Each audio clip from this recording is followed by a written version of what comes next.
Donc on introduit petit à petit, on va introduire en plusieurs étapes à partir de la version 2023-6 qui arrive là, un module optionnel de prévision de vente qui est basé sur la technologie développée par SkewScience, dont Stéphane est le fondateur, et qu'il nous présentera plus en détail parce que moi je ne maîtrise pas complètement encore. Okay. Hop.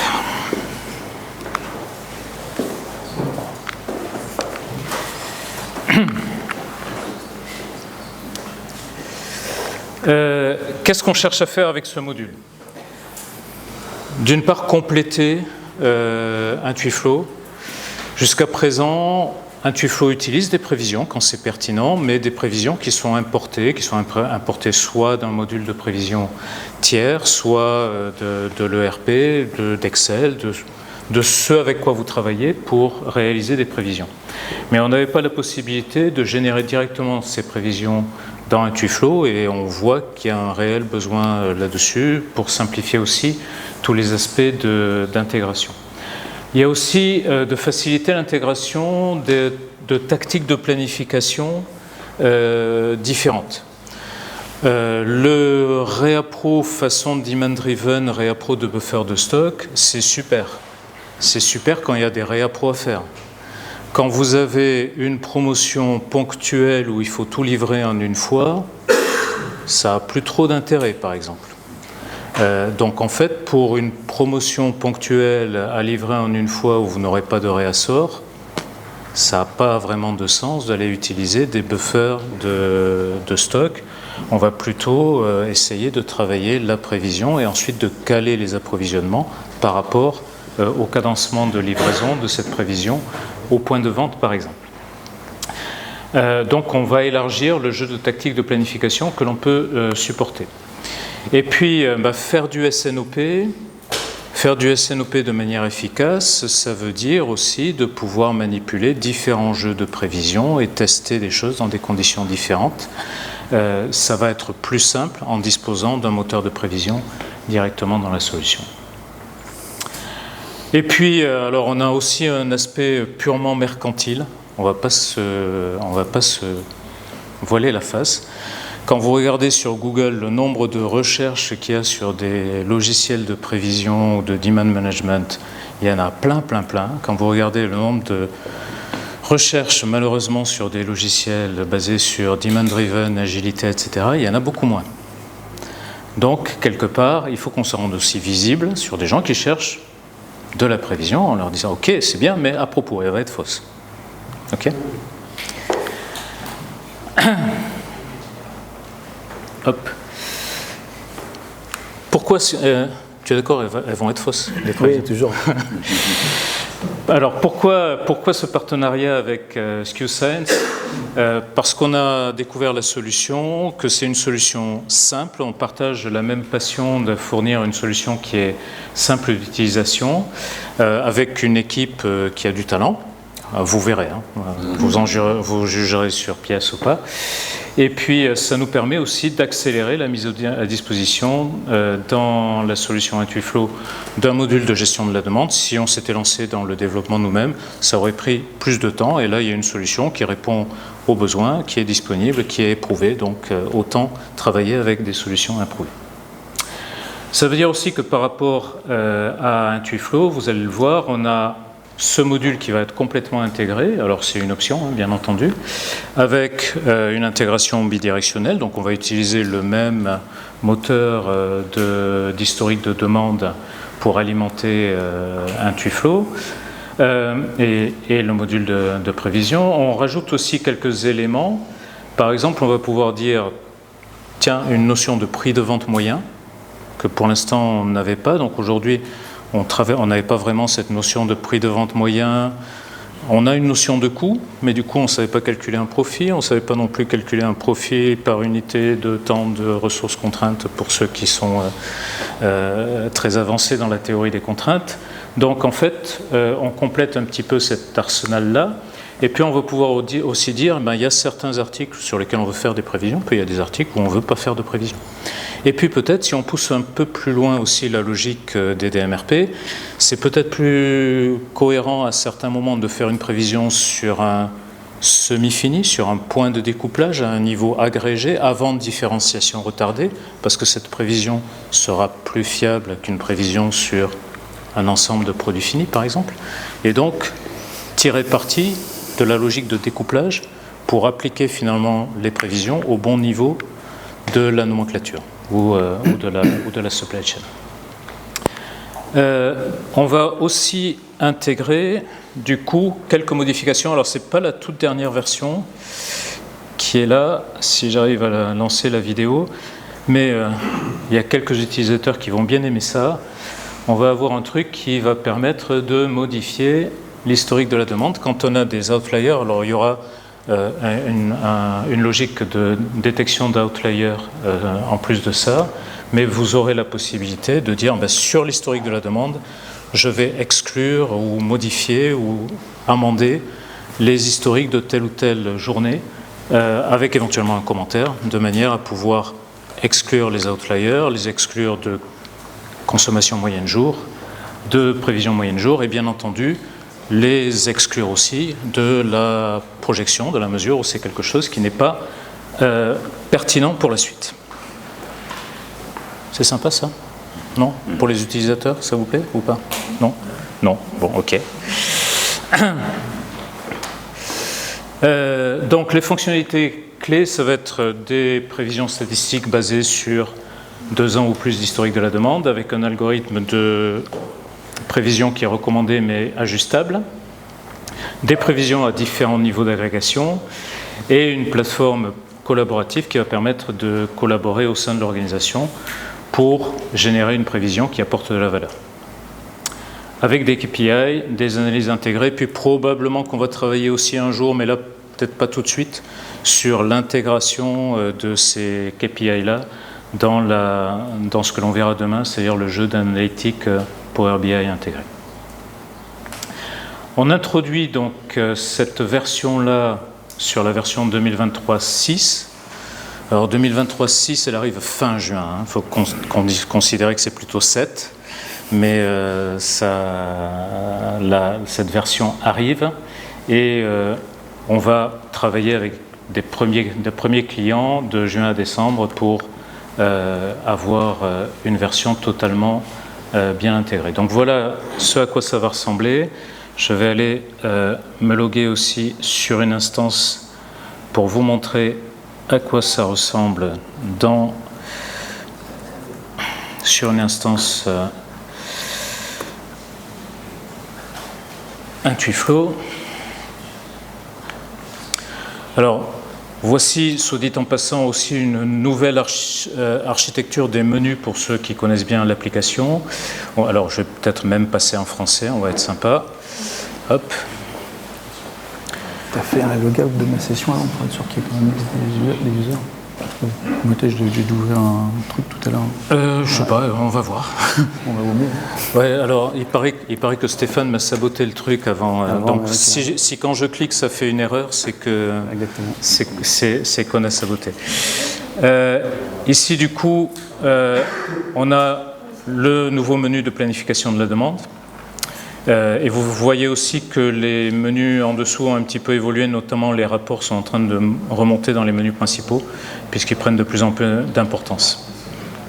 Et ici, quand vous allez dans ce menu-là, en réalité, ce qui se passe, c'est que vous intégrez les prévisions qui sont le moteur de prévision, donc de calcul de prévision, qui est SQL Science, complètement intégré dans l'applicatif avec une récupération directe des informations d'historique de la demande d'Intuiflow et un renvoi des prévisions. Donc lorsque vous avez édité vos prévisions, que ce soit à des niveaux d'agrégation ou à des niveaux de SKU, vous allez les renvoyer à Intuiflow de manière ensuite à alimenter le moteur de calcul du SNOP, le moteur de simulation, etc. OK ? Tu nous fais une petite démo des principales fonctionnalités? Si t'as pas cassé mon truc, il faut aller sur... c'est quoi? Tu m'as mis sur Edge? Alors, là je suis sur Edge, mais du coup je l'ai fermé. Ouais, c'est bon, dans ce cas, ferme un tuyau aussi. Ok. Et puis tu me mets sur Edge. En cliquant, dès qu'il faut que tu cliques, tu sais, faut que tu cliques sur le lien. Que tu m'as renvoyé. Hop.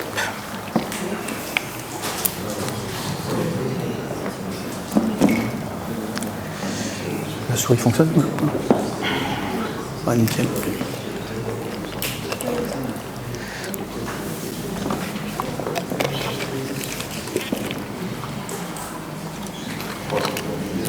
Bonjour à tous.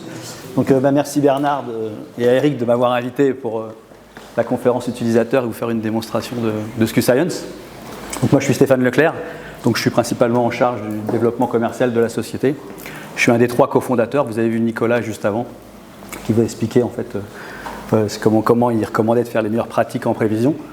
Et en l'occurrence, donc, ce qu'on a essayé de faire depuis la création de la société en 2018, c'est de mettre en pratique, je dirais, tous les concepts qu'il évangélise auprès de ses clients, on va dire.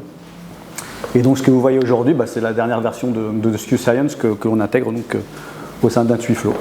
Donc je vais vous faire une petite démonstration. Donc nous on a travaillé sur cette version-là depuis 2018. C'est la version 200 et quelques, parce qu'on sort une nouvelle version tous les 15 jours. Donc là c'est la dernière mouture. Et globalement, donc, je vais vous faire une petite démonstration sur la base d'une dizaine d'articles pour que vous ayez un aperçu de ce que ça fait.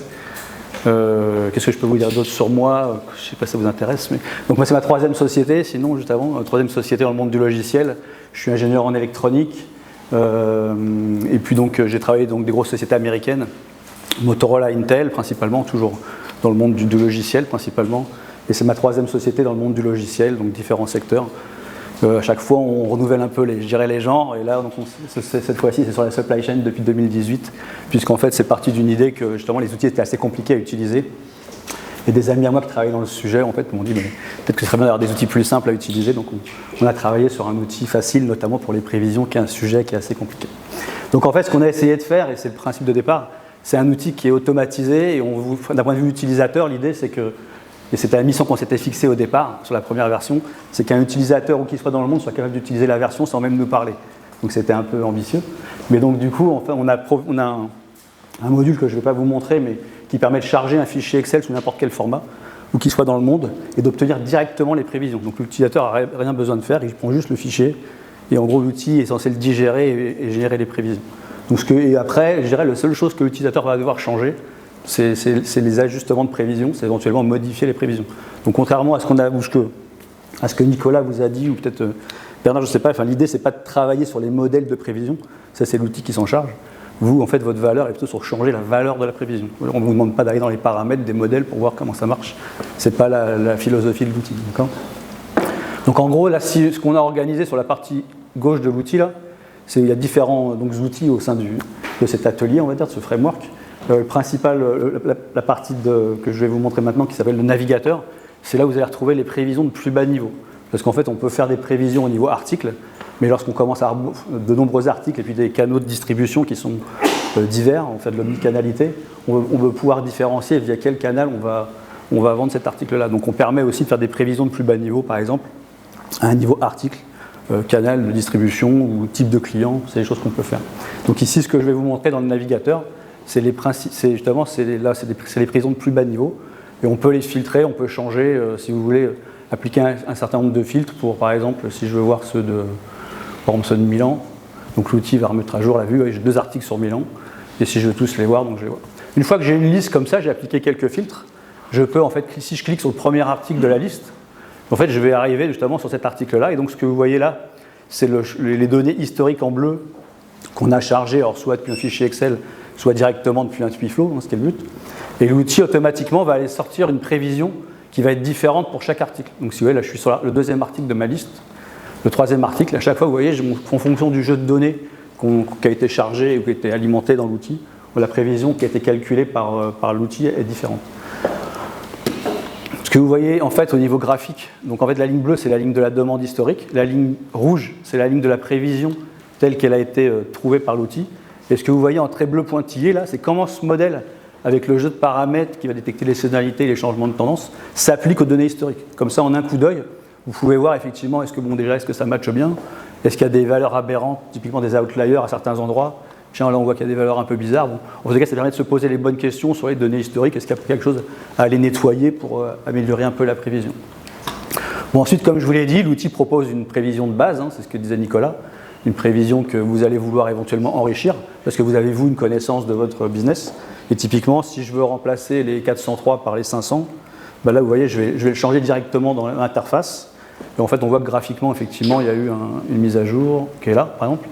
Donc on peut switcher sur la valeur de base ou la valeur d'utilisateur. Et en fait, pourquoi on n'efface pas la valeur de prévision de base? C'est parce qu'en fait, on va comparer ce qu'il vous disait tout à l'heure, on va calculer la valeur ajoutée du changement. Est-ce que le changement que j'ai fait, il a amené une amélioration de la prévision ou est-ce qu'il l'a dégradé? Et ça, c'est ce qu'on va voir en fait un peu plus tard. Donc en fait, ce que vous voyez ici, c'est la prévision de base, comme je vous l'expliquais. Et donc on a un autre outil qui s'appelle édition de prévision, où on peut faire la même chose, mais de manière massive. C'est-à-dire que là, typiquement, j'ai mes 10 articles. Donc si je veux voir déjà graphiquement le premier article, oui, je peux le voir directement. Je peux aussi changer une valeur directement dans l'interface. Si je veux mettre 100, je peux le mettre ça. Si je veux mettre, par exemple, je veux changer en pourcentage, je veux mettre 200%. Bon, là, j'ai fait % au clavier. Si je fais que % au clavier, il va basculer, il va mettre 2 fois la valeur de base. Donc on peut changer comme ça et voir les ajustements par rapport aux valeurs de base. Je dirais que l'outil a calculé tout seul. Et surtout, l'intérêt de cette édition de prévision, c'est que vous allez pouvoir agréger les données sous différents niveaux, celui qui vous intéresse par rapport à l'observabilité que vous voulez faire. Et typiquement, ici, je vais les regrouper sous forme de famille produits. Et là, on voit que l'outil, il retravaille. Et en fait, il m'a agrégé les produits sous forme de famille produits. Donc si là, je change, par exemple, je veux voir la famille 1, je vois l'historique en quantité de la famille 1. Là, ce que je vois, en fait, je ne sais pas si on le voit bien, mais on voit que la prévision, en fait, a été calculée au niveau article. Donc, en fait, vous voyez la somme des prévisions de cette famille-là. D'accord ? Là, on est sur la somme des prévisions. Chaque prévision est individuelle, elle a été sommée. D'accord ?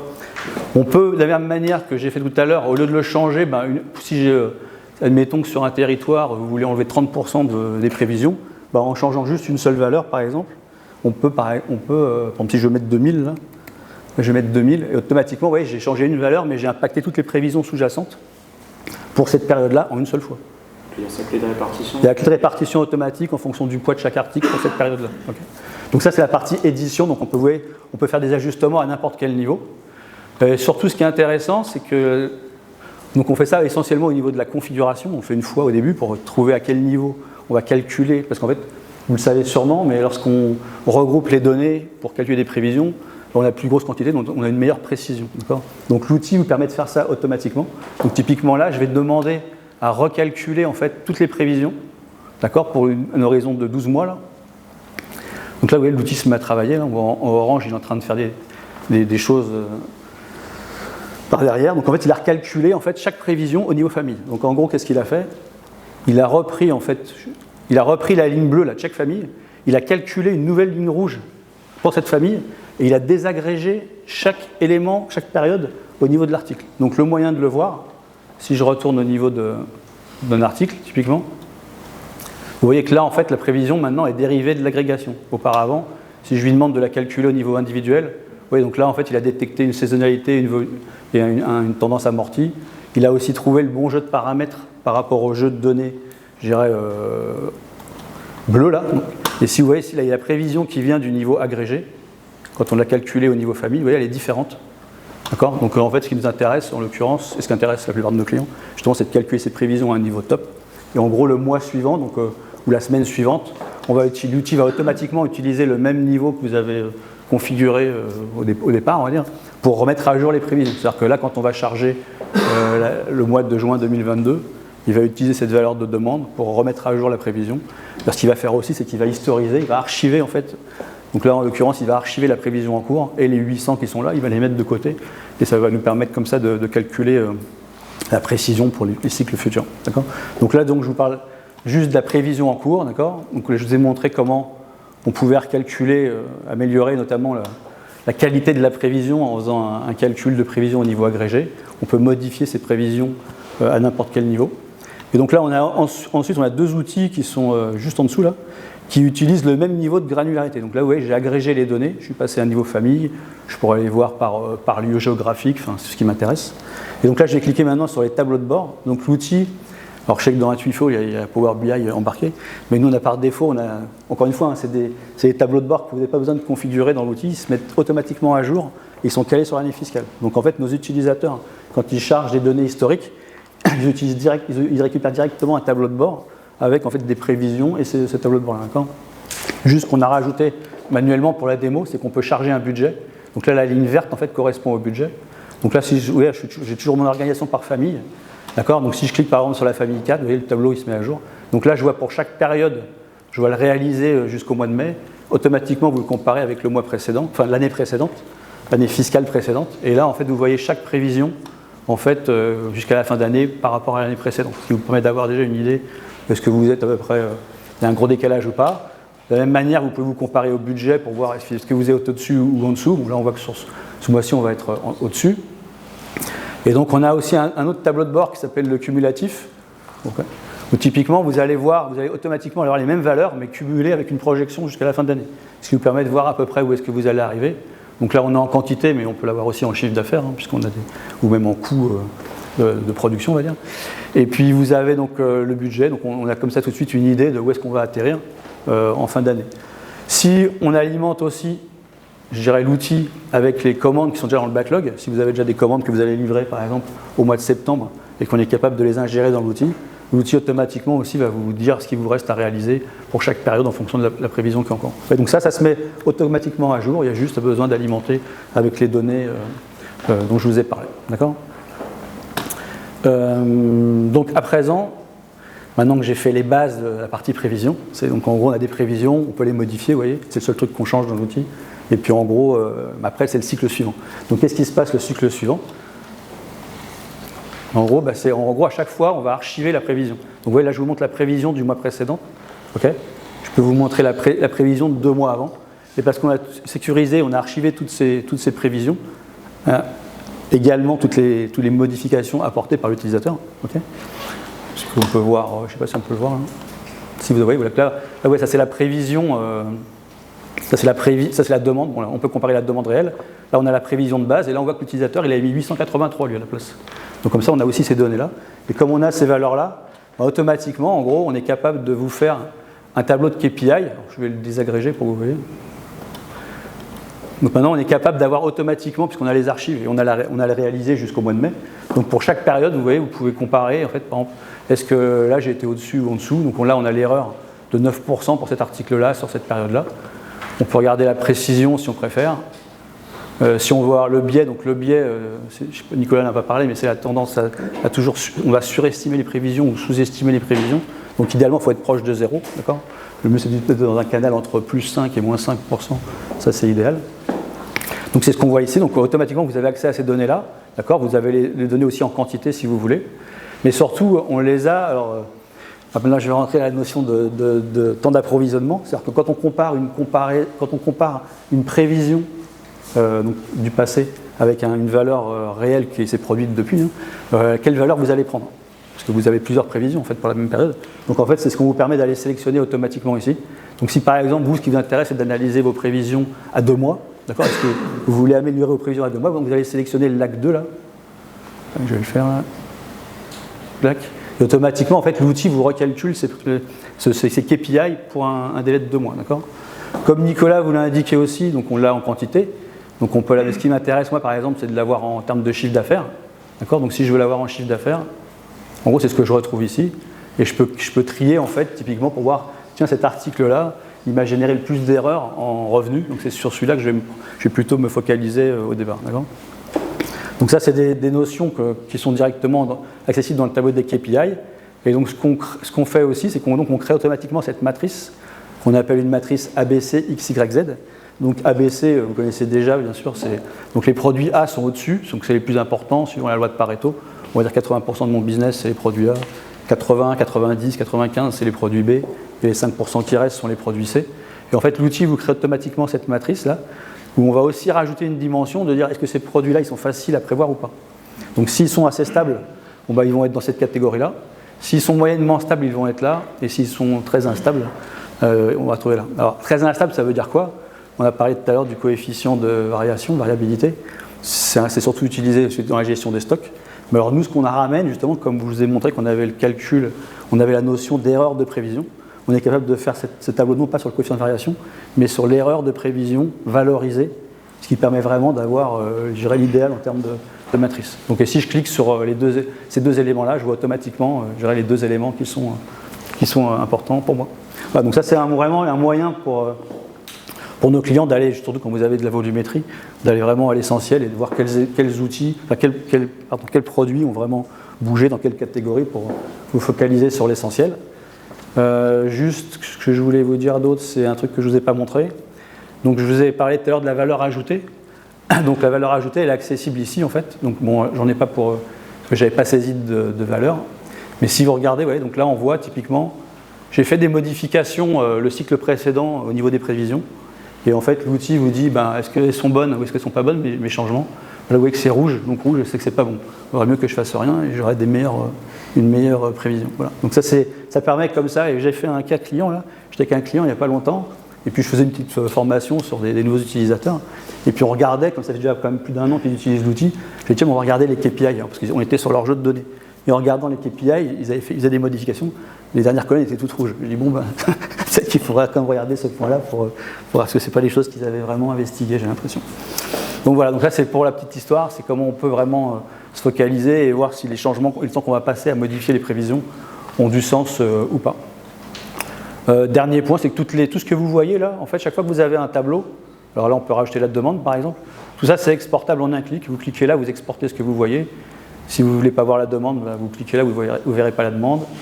Vous pouvez exporter aussi toutes ces valeurs-là pour aller sur un tableau croisé dynamique directement. Ça, c'est un format qui sera très pratique pour réorganiser les données. Et puis les KPI, de la même manière, si vous cliquez sur ce bouton-là, vous exportez les KPI que vous regardez. Donc, ce qui vous permet très facilement, comme ça, de recréer des données que vous allez pouvoir utiliser dans un fichier Excel si vous avez envie. On a également, je termine là-dessus, possibilité de créer des rapports. Donc, si vous voulez créer des rapports custom, tous les champs sont disponibles, donc vous pouvez vraiment agréger les données sous le format qui vous va, et puis chaque mois il va se mettre à jour en fonction de ce que vous voulez exporter comme données. Voilà, j'espère que je n'ai pas été trop rapide. Alors en fait on est très en avance sur l'horaire. Ah. Ça c'est la bonne nouvelle. C'est la bonne nouvelle. Est-ce qu'il y a des questions par rapport à cette intégration d'un nouveau module de prévision d'un Intuiflow et le fonctionnement de SkewScience, ou est-ce que c'était clair? En termes de collaboration, est-ce qu'on peut être plusieurs à écrire sur un même sur un article? Est-ce que les directeurs d'événements commerciaux pourraient un peu remplir? Oui. Et moi ensuite je vais voir ce qu'il a rempli et quand j'écris ça écrase ou ça archivé. Alors aujourd'hui ça écrase parce qu'on a un niveau de valeur ajoutée. En fait, par rapport à ce que montrait Nicolas, il faudra en faire un par équipe idéalement. Donc là c'est la version actuelle, elle gère un niveau seulement, d'accord. Par contre on peut mettre des commentaires. Okay. Ce qu'on va faire effectivement, les futures versions, l'idée c'est de rajouter d'autres niveaux par équipe, puisqu'on considère bien que pour les grosses équipes, on veut garder tout ça, quoi. Et une autre question, par exemple, dans édition et prévision, on ne peut pas l'avoir des contacts directement. Oui. Est-ce qu'il y a possibilité également de voir les commandes ou ce qui les EDI ou des choses comme ça? Les commandes elles sont plutôt dans l'outil Intuiflow. Ce ne sera pas dans le même tableau entre guillemets. En tout cas pas tout de suite. Ouais.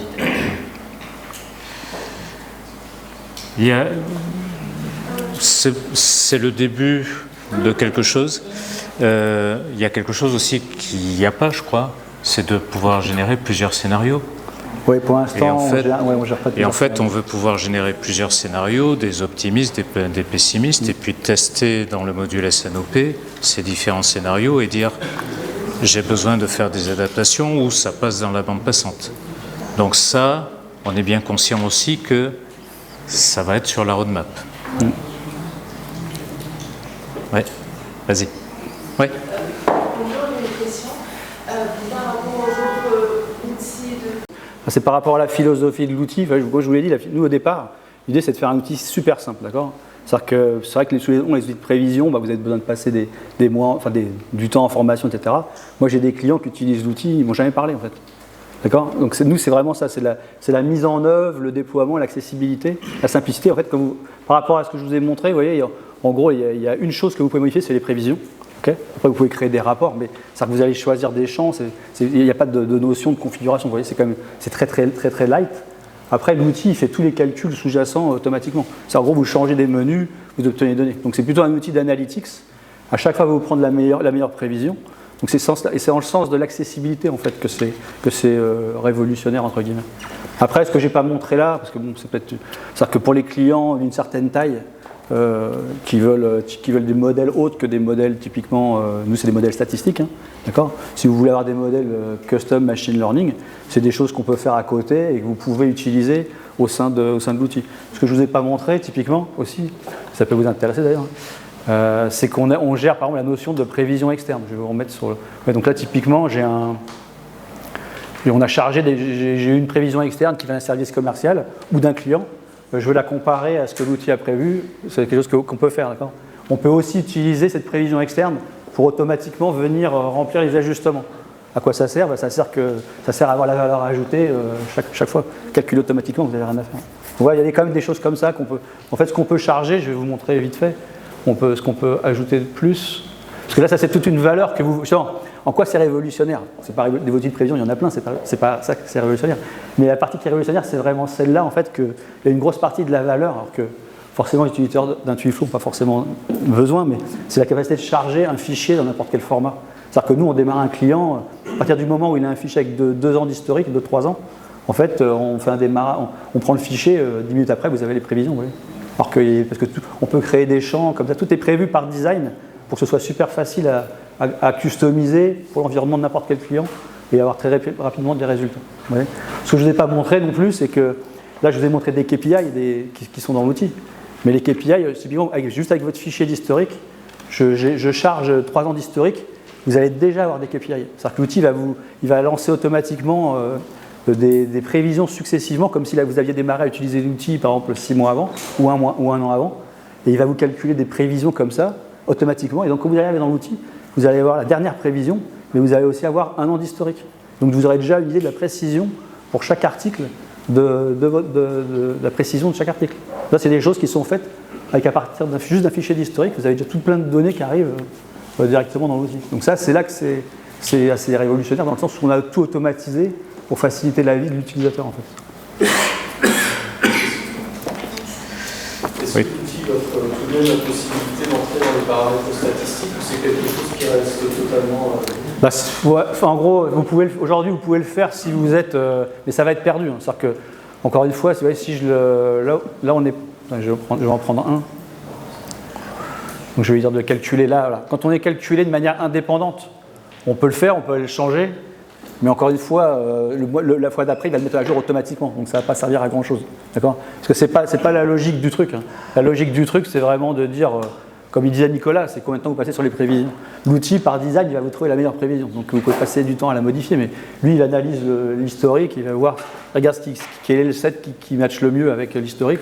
Il va vous prendre la meilleure. Après, si vous voulez rajouter, donc c'est plutôt changer une valeur, d'accord ? Mais là, c'est soit un pourcentage, soit une valeur en dur, c'est pas d'aller tritouiller les paramètres. J'aurais envie de dire, c'est peut-être pas l'outil de prévisionniste hardcore. Ouais, c'est ça. Ouais. Qui vont vouloir tweaker, enfin régler leur modèle, mais c'est plus un outil de prévisionniste réaliste, on va dire, où on sait que de toute manière ça va pas être bon. Essayons de faire quelque chose de raisonnable. Je sais pas si c'est correct. Étienne ? Sur l'historique, on se rend compte régulièrement que finalement le calcul de la prévision, il est très, la fiabilité de calcul de prévision est très liée à la qualité de l'historique.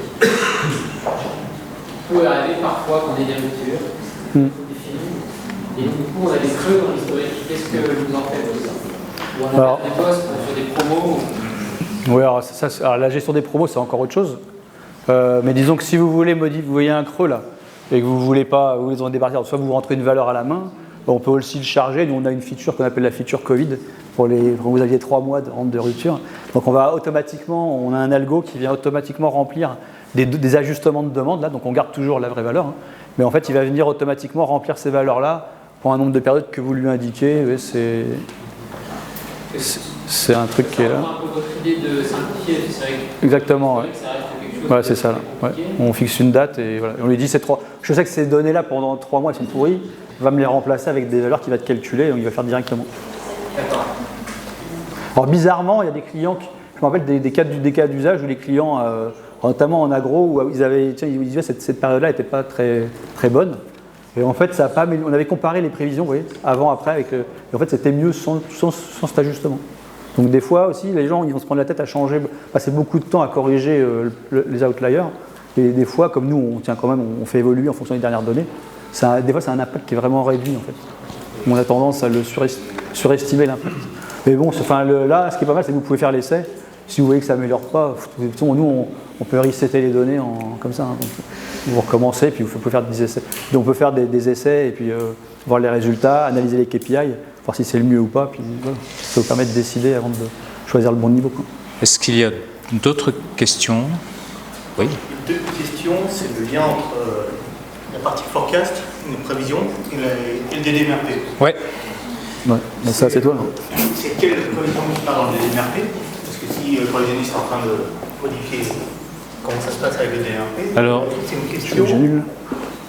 C'est comment passer une prévision mensuelle à une vision quotidienne? Alors, excellente question. Plusieurs réponses.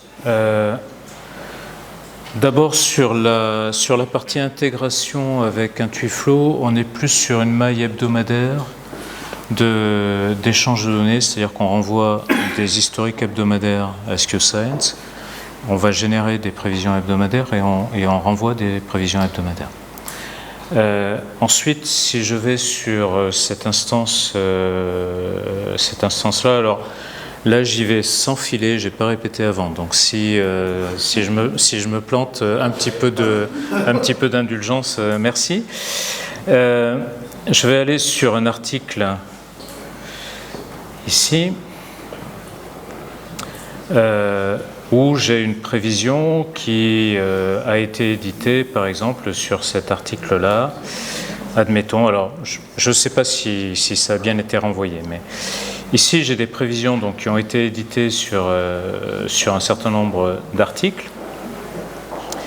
Et lorsque je suis OK avec mes jeux de prévision, du coup, je les renvoie dans le côté SNOP d'Intuiflow, c'est-à-dire dans le moteur de simulation. Le moteur de simulation, lui, va repartir et travailler. Alors, je vais aller ici sur le moteur de simulation où je vais retrouver les articles sur lesquels on a pu générer des prévisions. Et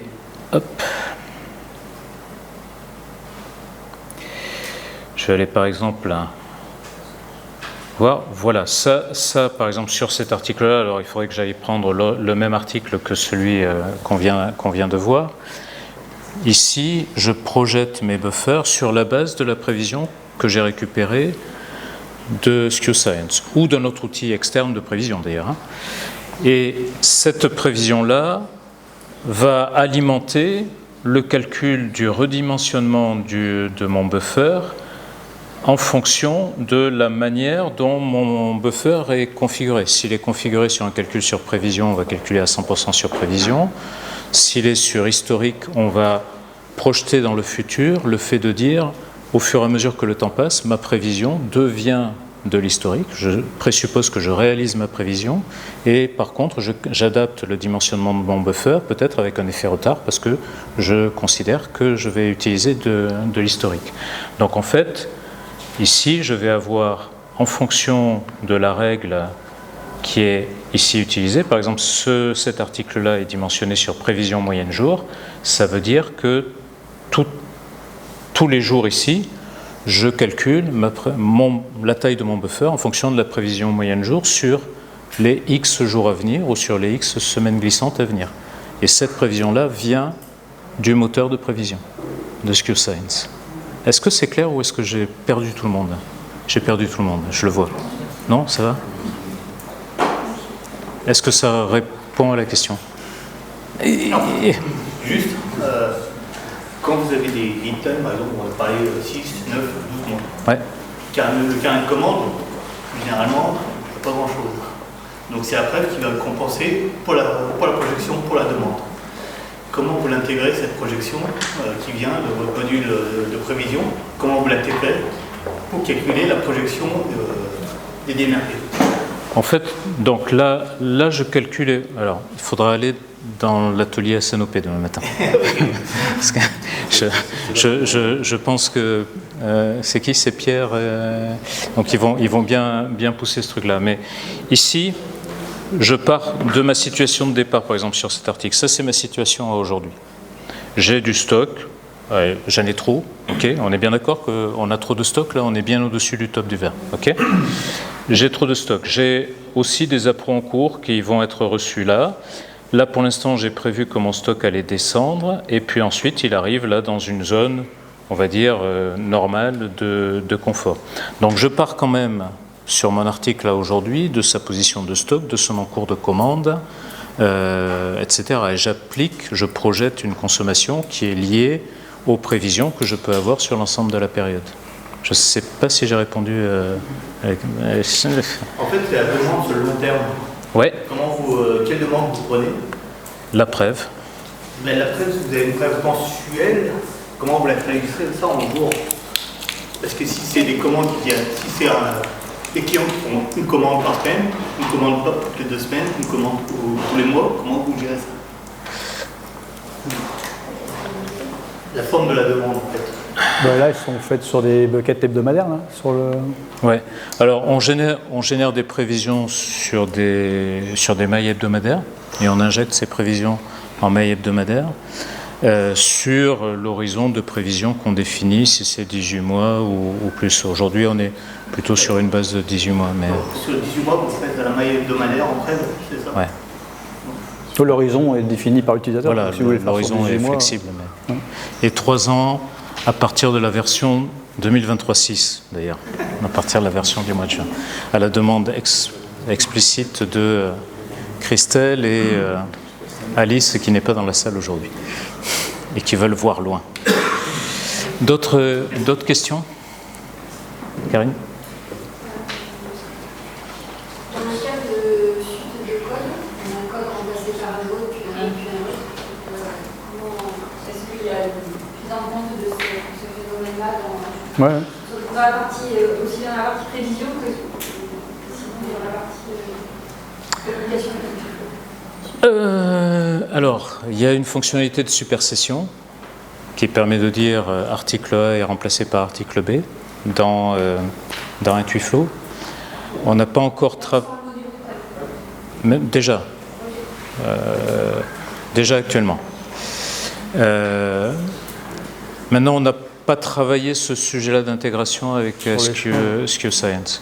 Mais nous, donc, en fait, on sait le gérer aussi. Donc après, c'est parce qu'aujourd'hui, nous, on va créer le produit aussi. On va rajouter un produit qui hérite des données de l'autre produit. Mais si on fait les prévisions à un niveau agrégé, d'accord.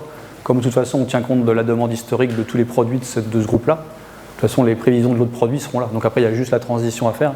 Et nous, automatiquement, de toute façon, sur la répartition, on voit qu'il y a un changement de tendance et après, on fait le split en fonction du nouveau produit, si vous voulez. Donc ça, c'est des choses qu'on gère, nous, dans l'outil nativement. Après, finalement, la question de l'intégration, c'est comment on crée ce produit. Est-ce qu'on le crée depuis Intuiflow? Est-ce qu'on le crée directement depuis SQScience? Ouais, donc c'est plus cette partie-là qu'il faut définir. Mais nous, au niveau de la prévision, à partir du moment où il a les... C'est par exemple, si vous faites des prévisions par famille ou par catégorie de produits, on va dire. Si vous faites des prévisions par catégorie de produits, et à partir du moment où ce nouveau produit appartient à cette catégorie de produits, au début, il y aura des zéros, parce qu'il vient d'être créé. Mais donc vous allez faire les ajustements à la main sur les premières périodes. Mais après, automatiquement, il va être rempli correctement. Cette fonctionnalité de supersession dans Intuiflow existe, je ne sais plus, depuis quelques mois, je ne sais plus, un bout de temps, 1 an peut-être. Et donc, ça permet effectivement de gérer un enchaînement et de pouvoir aussi gérer, mutualiser les appros, les stocks de l'ancienne référence avec les appros, les stocks de la nouvelle référence quand il s'agit d'un running change.